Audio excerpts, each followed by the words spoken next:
5 astuces pour préparer votre rentrée. C'est ce que je vous partage dans cette vidéo.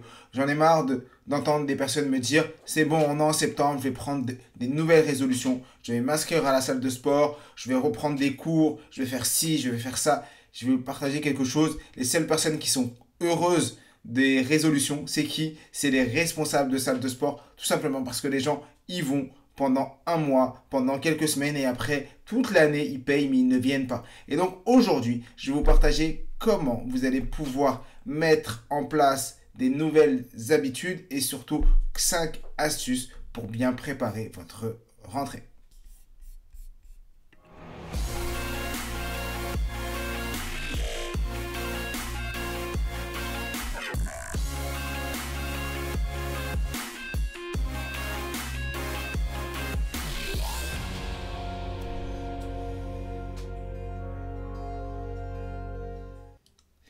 Paix sur vous les illimités, je suis vraiment content d'être ici et de pouvoir vous partager cette vidéo où je vais vous partager 5 astuces, 5 choses que vous allez pouvoir mettre en place pour bien préparer la rentrée. Comme je disais, les résolutions, c'est la pire des choses.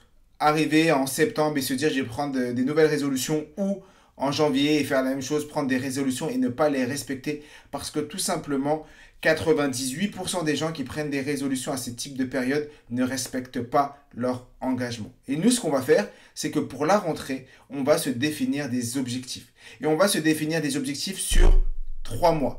Pourquoi 3 mois? Parce que lorsqu'on regarde la nature est faite de saisons. Il y a 4 saisons qui sont constituées à chacune de 3 mois. Et donc nous, on vit dans un monde qui est tellement changeant, un monde où tout évolue très vite. Donc on ne va pas pouvoir prendre des objectifs sur un an ou sur 2 ans. On va faire quoi? On va se dire, voilà, je veux tel objectif, je veux telle chose pour les 3 prochains mois. Et ensuite, une fois qu'on a défini ce qu'on souhaite atteindre, à ce moment-là, on va se préparer. On va se dire, exemple, j'ai envie de perdre 3 kilos d'ici 3 mois, donc je dois perdre 1 kilo par mois. Et donc si je dois perdre 1 kilo par mois, il faut que je fasse 3 séances d'entraînement par semaine.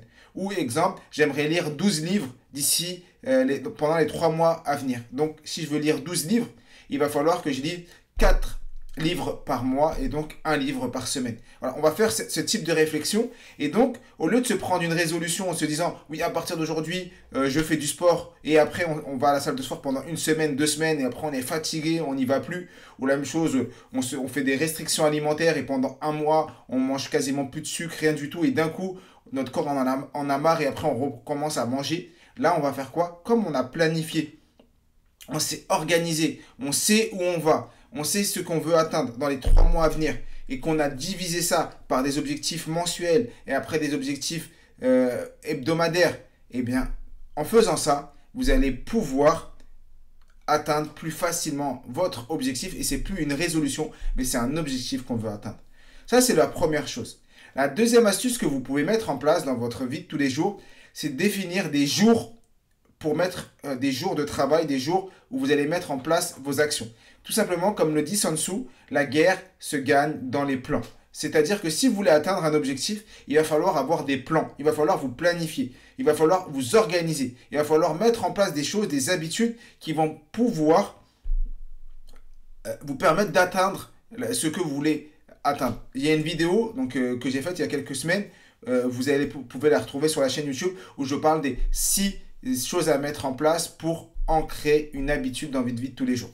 Donc, ce qu'on va faire, nous, on va définir des jours. C'est-à-dire, on va se dire, exemple, moi, le sport, c'est tous les lundis, mercredis, vendredis. Ou sinon, la lecture, c'est tous les jours de 8h à 10h. C'est comme on se prend des rendez-vous avec nous-mêmes.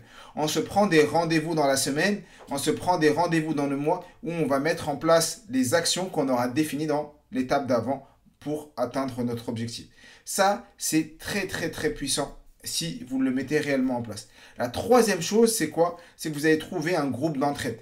Vous allez trouver un groupe de personnes qui a le même état d'esprit que vous, qui a le même objectif que vous. Et vous allez avancer ensemble. Vous allez peut-être trouver, ne serait-ce qu'un binôme, une personne qui a le même état d'esprit que vous. Exemple, à l'école, si vous êtes étudiant, vous allez prendre une personne dans la classe avec qui vous entendez bien. Et vous allez vous dire, ensemble, on va réviser ensemble. On va travailler ensemble. On va faire les choses ensemble. Tout simplement pour que quand il y en a un qui en a marre ou il y en a un qui baisse les bras, l'autre est là pour le motiver et vice-versa. Prenez des personnes qui, des fois, qui vous motivent et que vous le motivez. Vous ne soyez pas toujours la personne qui est en train de motiver et que la personne qui est avec vous, en vrai, elle est juste là et c'est toujours vous qui la tirez. Non, il faut que ce soit un peu des deux côtés. Donc, tout simplement, donc, choisissez bien votre binôme d'entraide. Donc, ça, c'est la troisième chose. Avant de continuer, j'aimerais, comme d'habitude, vous remercier de suivre cette chaîne. Je vous remercie vraiment d'être là. C'est grâce à vous que je continue à faire ça. N'hésitez pas à aimer les vidéos, à les commenter, à mettre un petit cœur, à partager ces vidéos. Voilà, je sais qu'elles peuvent être utiles pour des personnes autour de vous. Donc, si c'est le cas, partagez ça et ça me pousse à continuer toutes les semaines, à trouver des sujets, à les préparer et à vous les partager. Maintenant, j'ai les deux autres astuces que j'ai envie de partager avec vous. C'est plus des astuces pour les étudiants, mais je pense que c'est pour tout le monde en vrai. Tout simplement, c'est quoi? C'est que ça va être la rentrée et beaucoup de personnes, beaucoup d'étudiants vont commencer les cours et en rentrant des cours, ils vont prendre leur sac et ils vont le jeter. Ils vont le poser sur le côté, ils vont dire c'est bon, c'est la rentrée, j'ai pas de devoirs, c'est fini, je commencerai à réviser, à relire les cours un peu plus tard. Pendant longtemps, j'ai fait ça et c'est la pire des choses. Ce qu'il faut faire, et ce qui est essentiel, c'est de vous dire que le premier jour d'école, normalement pendant les vacances, vous auriez dû relire vos cours, préparer les cours de l'année. Et bon, si ça n'a pas été fait, le premier jour de l'école, dès que vous rentrez le soir, vous devez commencer à lire vos cours. Vous lisez vos cours et comme ça, lors du prochain cours, vous allez voir votre prof et dites voilà, j'ai lu, ça j'ai pas compris. Ou est-ce que vous pouvez m'expliquer pourquoi vous aviez dit ça? Alors que si vous ne lisez pas vos cours et que vous attendez comme ça, au bout de 3-4 semaines, vous allez engranger trop de travail. Vous allez engranger 3 semaines de cours que vous n'avez pas lus. Alors commencez dès le premier jour. Prenez cette habitude.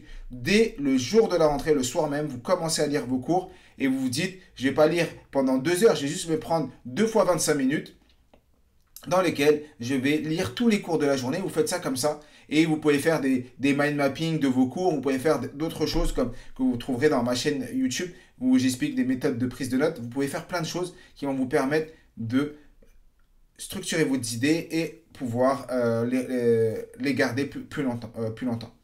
Et la dernière chose que j'ai envie de partager avec vous, la dernière astuce que vous pouvez mettre en place, c'est quoi? C'est l'hygiène de vie. Quand je dis l'hygiène de vie, c'est que voilà, c'est la rentrée. Si vous commencez dès le début de l'année à prendre des bonnes habitudes, comme vous couchez tôt et vous réveillez tôt, ça veut dire que, exemple, vous rentrez de l'école, vous êtes fatigué, vous n'avez pas pu lire vos cours parce que vous êtes trop fatigué, vous avez envie de passer à autre chose ou vous voulez retrouver vos amis que vous n'aviez pas vus depuis longtemps. Ok, il n'y a pas de souci. Vous pouvez faire ça, mais le soir, au lieu de vous coucher à 23h, minuit, vous allez vous coucher à 21h30 ou à 22h. Vous allez coucher à 22h, pourquoi?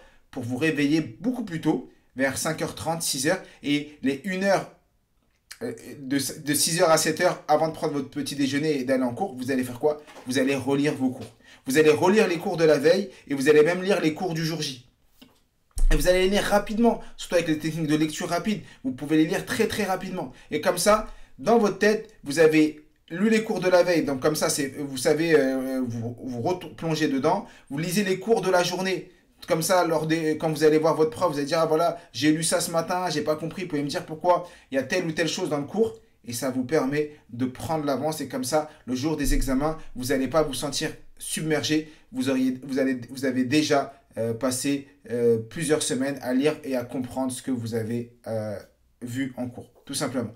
Donc, j'espère que cette vidéo vous a plu. J'espère que le contenu vous a plu. Si c'est le cas, voilà, laissez un petit cœur, un petit j'aime, un petit ou un grand commentaire. Partagez ça et je vous remercie. Et je vous rappelle que je suis tué. Nous sommes tous des illimités.